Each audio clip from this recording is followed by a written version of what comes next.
मैं इतना ही कहना चाहता हूँ, सारी बातें कह दी हैं। मोदी साहब ये सैनिक है, रणबांकुरे हैं। इन्हीं सैनिकों की बदौलत आप देश के सिंहासन पर बैठे हैं। ये सैनिक अगर आपको सिंहासन पर बिठा भी सकते हैं तो आपको 2024 में वहाँ से उतार भी सकते हैं।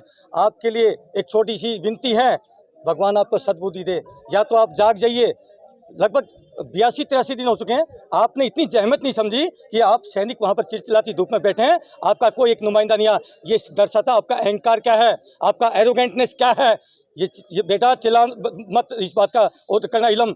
ये जो है अहंकार तो रावण का नहीं रहा, तो आपकी तो औकात क्या है। ये फौजी हैं, फौजी।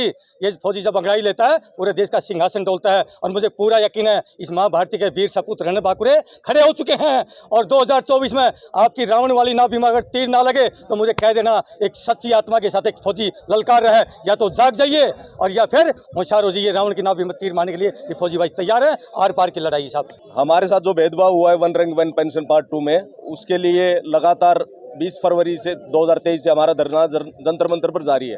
मैं मोदी जी को उनके कहे हुए शब्द याद दिलाना चाहता हूँ। 15 सितंबर 2013 को जब उन्होंने रेवाड़ी में पुरुष सैनिकों की रैली की थी, तब उन्होंने मंच के माध्यम से कहा था कि राज दरबारों में बैठे हुए सत्तासीन लोगों को क्यों फौजियों की जायज़ मांगे दिखाई व सुनाई नहीं देती। क्या वो केवल लोकलुभावनी बातें थी या वो सत्ता तक पहुँचने के लिए हमें ठगना चाहते थे। वहाँ पहुँचने के बाद उन्होंने वही हाल हमारे साथ किया कि उनको हमारी जायज़ मांगे भी सुनाई व दिखाई नहीं देती।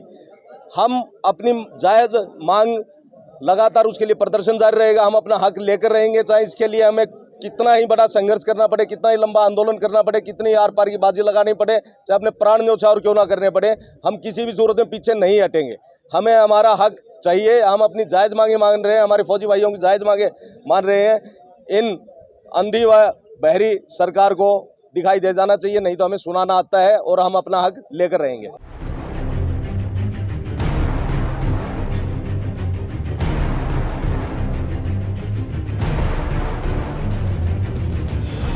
मैं इतना ही कहना चाहता हूँ, सारी बातें कह दी हैं। मोदी साहब ये सैनिक है, रणबांकुरे हैं। इन्हीं सैनिकों की बदौलत आप देश के सिंहासन पर बैठे हैं।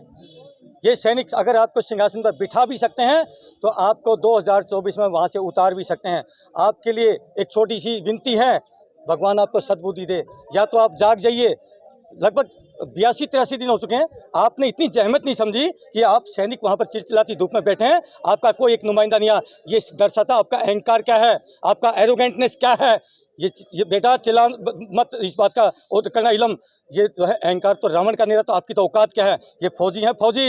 ये फौजी जब अंगड़ाई लेता है पूरे देश का सिंहासन डोलता है। और मुझे पूरा यकीन है इस माँ भारती के वीर सपूत रणबांकुरे खड़े हो चुके हैं। और 2024 में आपकी रावण वाली नाव में अगर तीर ना लगे तो मुझे कह देना, एक सच्ची आत्मा के साथ एक फौजी ललकार रहा है। या तो जाग जाइए और या फिर होशियार हो जाइए। रावण की नाव में तीर मारने के लिए ये फौजी भाई तैयार है। आर पार की लड़ाई साहब। हमारे साथ जो भेदभाव हुआ है one rank one pension part 2 में, उसके लिए लगातार 20 फरवरी से 2023 से हमारा धरना जंतर मंतर पर जारी है।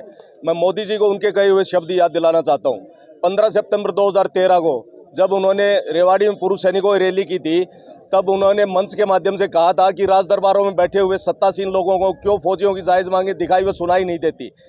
क्या वो केवल लोकलुभावनी बातें थी या वो सत्ता तक पहुँचने के लिए हमें ठगना चाहते थे। वहाँ पहुँचने के बाद उन्होंने वही हाल हमारे साथ किया कि उनको हमारी जायज़ मांगे भी सुनाई व दिखाई नहीं देती। हम अपनी जायज़ मांग लगातार उसके लिए प्रदर्शन जारी रहेगा। हम अपना हक लेकर रहेंगे, चाहे इसके लिए हमें कितना ही बड़ा संघर्ष करना पड़े, कितना ही लंबा आंदोलन करना पड़े, कितनी आर पार की बाजी लगानी पड़े, चाहे अपने प्राण न्यौछावर क्यों ना करने पड़े, हम किसी भी सूरत में पीछे नहीं हटेंगे। हमें हमारा हक चाहिए। हम अपनी जायज़ मांगे मान रहे हैं, हमारे फौजी भाइयों की जायज़ मांगे मान रहे हैं। इन अंधी व बहरी सरकार को दिखाई दे जाना चाहिए, नहीं तो हमें सुनाना आता है और हम अपना हक लेकर रहेंगे।